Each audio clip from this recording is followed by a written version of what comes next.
For the longest time, I dreaded Sundays. Not because I didn't want a week, because I actually love a fresh start, but because I had no idea what the week ahead was going to look like. And I'd wake up every Monday with a general idea of what I wanted to do, but by Wednesday, I was already behind, I was already drained, I was stressed, and I was feeling like I was failing at something I hadn't even put a proper plan in place for. And the thing is, this wasn't because of motivation, it wasn't because of discipline, it was a design problem. My week wasn't designed to support me, it was just happening to me. So today, I want to show you how I actually design my week in a way that gives me structure and flexibility at the same time. We're going to do this the same way that we've done all the videos for March, starting with our principles first, and then on the framework of how we're actually going to do the planning together. I also just want to let you know that the system I'm using to do all of this is my Flourish Life operating system. It is a Notion template, and it's honestly the reason my weeks feel so much more manageable now. I'll have it linked in the description box, and then we'll talk about it as we go. So let's go ahead and get into it. Before I show you how to plan, I want to talk about why planning feels so hard for most people, because it's not that people don't want structure. It's just that they have a few beliefs about planning that are working against them from the start. And principle one, your week should be designed, not defaulted into. Most people don't design their week, they default into it. They wake up on Monday with a very vague to-do list and they just start reacting emails to other people, to things happening to them, to what they're feeling. And then Friday comes, they're trying to figure out why I haven't done any of the things that I needed to. Why haven't I focused on the things that mattered to me? So here's the reframework. A week without a design is a week that belongs to everyone else around you, because your time will get filled regardless. The question is whether you're the one deciding what fills it. Designing your week is not about controlling every minute. It's about being intentional before the week starts, that your priorities have a place in it, not the leftover. Principle two, find a planning system that actually fits your life right now. I'm a planner girl.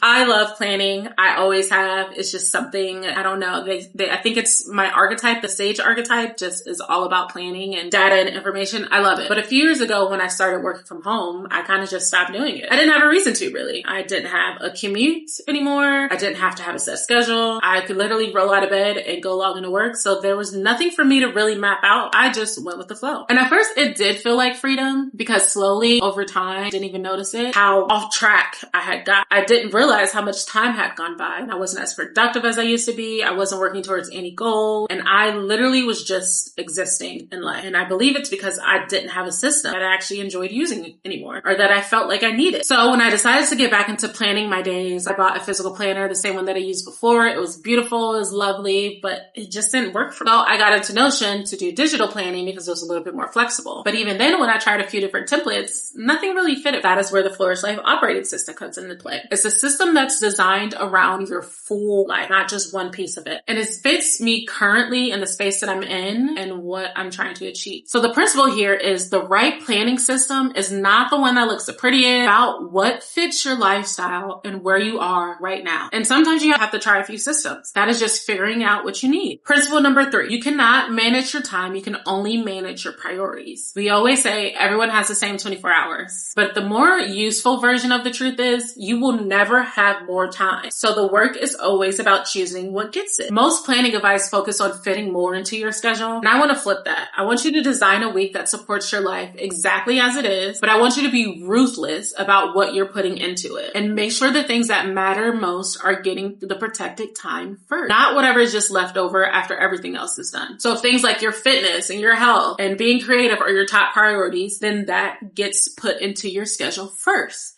And everything else will fall around it, because what gets scheduled gets done and what gets protected gets kept. Number four, your system should work for your life, not someone else's. And this one, there's no correct way to plan a week. One of the reasons we abandon our planning systems is because we just try to copy what everyone else is doing and follow their methods, and that does not work for our life. The way that I am about to show you how I plan my week may not work for you. And if it doesn't, do not force it. You need to find a system that works for you. Maybe you're a full-time content creator. Maybe you're working a 9 to 5 and you're building something on the side. Maybe you have kids, maybe you have a partner, maybe you have a long work commute that makes completing things in a scheduled time unrealistic. Your system has to account for your real life, not your aspirational one. And that is why I like to use my Notion template, because it's flexible and I can adjust it as my seasons change. And principle number 5, consistency lives in the week, not just the day. We talk a lot about daily habits and daily routines, and all of those are really important and they matter, but the week is actually the unit of consistency that I think gets underestimated. A single bad day does not break a consistent life, but a week with no structure, baby, that can spiral real fast. Because one unplanned week leads to, I'm gonna just start again next month. So when you design your week intentionally, you're creating a container that can hold your bad day without everything else falling apart. One off day in a well-designed week is just one day. It doesn't have to take the whole week down with it. So now let's get into the framework of how I actually plan my week. I'm going to show you exactly how I do it. This is my real weekly planning process. It's the one that I use every single week of my Flourish Life operating system. It takes me about 20 to 30 minutes on a Sunday to get through everything, and it just makes my week feel so much better. Step one, I always start with my month, not the week. So before I touch the week, I always look at my monthly views, specifically my content calendar. You're someone who works work schedule in for the month, and you put all that in at the beginning. So when you sit down on Sunday, first thing that I do is I'm checking in with the month. What's already clocked in, what deadlines are coming up this week. This matters because your weekly plan should never exist in a vacuum. It should always be in service of something bigger. So when I can see the month, I know exactly what this week needs to carry. If you don't have a monthly planning system yet, that's actually the foundation of everything. So you need to build that first. Editing Bree here, popping in because I wanted to let you guys know that on April 4th, I'm going to be hosting a live call. It's going to be a live Q2 planning call where I'm going to show you guys how I plan my quarters out, build out actionable tasks. We're gonna map out the entire quarter together with intention, structure, and with a real plan that you can actually follow through on. This is exactly where the weekly design meets the full plan. And go ahead and sign up by clicking the link in the description box, and I can't wait to see you guys there. One of the core sections of my Flourish Life operating system, and it's the reason my weekly planning is so much easier once you have it. Step 2 is map the week into your calendar using a quarter system. So this is where my Google Calendar comes into play. And this is the part that I want you to pay attention to because it's what makes my weekly planning feel like a plug and play system instead of starting from scratch every week. I'm going to walk you through my full schedule. So my day is divided into 4 quarters: my morning, midday, afternoon, and evening goals. And with each of those quarters, I have pre-built blocks that are set up for every single day. Like my morning quarter has my morning routine, and it's where I do my workout. And then I have a 15-minute block of setting up to actually get ready for the workday. Then I have 2 work blocks each day for someone who is working full-time. You may only have 2 work blocks a week, where I have 2 a day. Deep work blocks, that's from the 12-week year. We'll actually talk about that a little bit more in next week's video, but I would recommend anyone who's struggling with achieving their goals, read the 12-week year and it'll change how you plan your life. I'm telling you, read the book. And that's where I got the deep work blocks from. So I have 2 deep work blocks a day. I have 2 30 minutes for editing a day, an admin block, and that's usually where I respond to emails or anything like that, and then an engagement block, and then I use that time to respond on social media. And then I have my end of day block, which is where I close out the day, cook dinner, get ready for bed, all of that. These blocks are already in my calendar, so I don't have to decide any of this during the week. Things like my workout never move. Things like my deep work blocks, those don't change. So I'm building the rest of my schedule around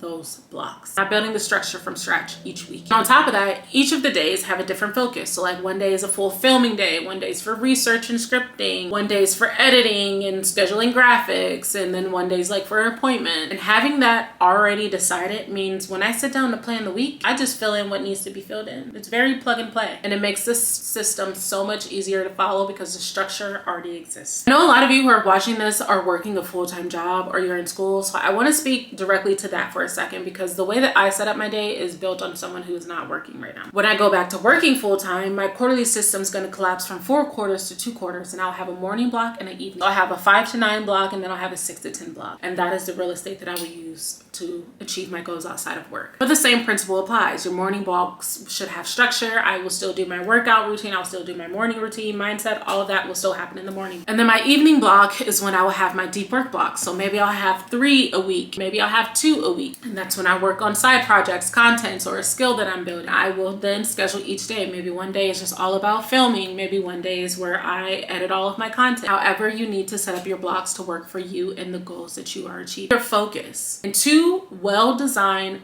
blocks is more than enough time to build something real. I know, because that's what I had to work with before. And when the structure already exists, planning becomes a matter of filling it in, not building it every time. Number 3, use the habit tracker to plan your workouts. So step 3 connects directly back to step 2 because my workout block is already scheduled in my Google Calendar. That is set up every day, same time, nothing changes. So I'm not using my habit tracker for that. I'm using it to actually plan and schedule the workout. So I plan my leg day. What day is going to be leg day? What day is going to be back day, upper day, active recovery? All of that's in my schedule. So when it's Thursday, I'm like, all right, let me see what I'm about to go to the gym. Oh, lower body day. I already have my workout already set. So I am helping to reduce any type of decision fatigue that I may have been struggling with before. The whole point of planning your life is to make it as easy as possible for you to do the things you need to do. And now that I have my habit tracker, it just keeps me on track for my daily routines and things. My meal plan is in there, my workout plan is in there, and then also my daily habit routines are there for me to check off. And that is the combination that I use. I have the calendar that holds the time and the tracker that holds the plan. It's what makes showing up for my workout feel like a given instead of a negotiable. Number 4, plan meals from your running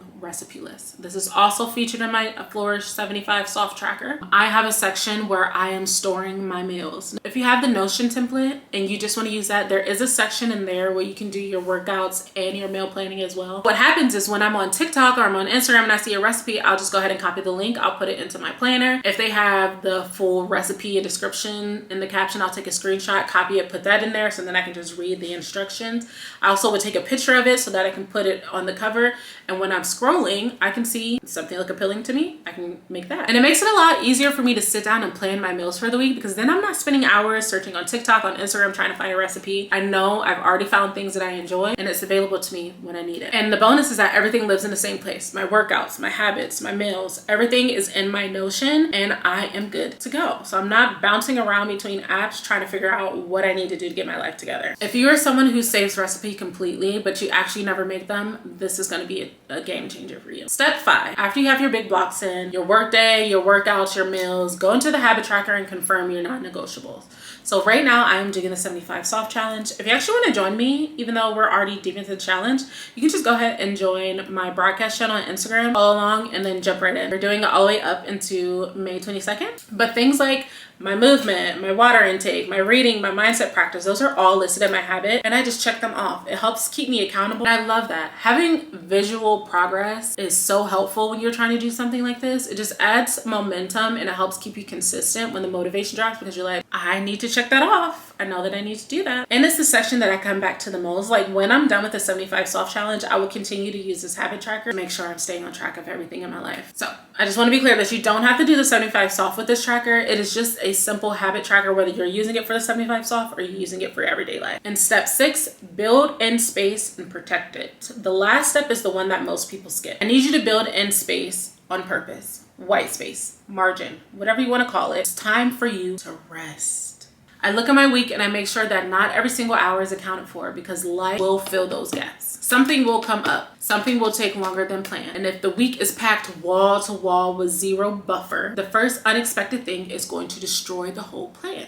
So protect certain hours. I protect a time at least one lighter day a week where my workload is rather low. I protect my Sunday evenings for my weekly planning. And then I also have protected time that's just for me, that's not productive. It's just to rest. A week that supports your life has to have room for your life. And that is not laziness. That is good design. White space in your week is not wasted time. It is protection for everything else. So here's what I want you to take away from this video. Your week is not something that just happens to you. It's something that you get to design. And when you design it with intention, with your goals, with your health, with the rest all accounted for, everything gets easier. Not because you have more time, but because you stop letting your time disappear. The system that holds all of this together for me is my Flourish Life operating system and my Notions habit tracker. I use all of it as my second brain. Each section we talk about today lives together. Your monthly priorities, your weekly plan, your content, habits, your wellness, your finance, everything is all in one place, so it's no more scattered tabs. No more starting from scratch every week. Both the habit tracker and the Notion planning system are linked in my description. You can grab them separately or there'll be a bundle if you want to grab both of them. If you have enjoyed this video, please let me know in the comments. Let me know one thing that you're planning for this week. Make sure if you haven't already, go ahead and like, comment, and subscribe to my channel.